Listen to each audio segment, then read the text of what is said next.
Breaking news at noon, we're learning that parents in Stanley County have been arrested and charged because their 22-month-old toddler overdosed on fentanyl. The good news is that the toddler is okay.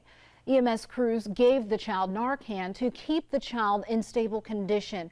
Upon further investigation, deputies found that the parents, Cheyenne Hartzell and Justin Hopkins, in the Village of Misenheimer, the parents' hometown. Deputies arrested and charged the duo with felony fentanyl possession and child abuse charges. Now, it's not clear how the child got fentanyl in their system, but we're working to get more information about this, and we will update you when we learn more.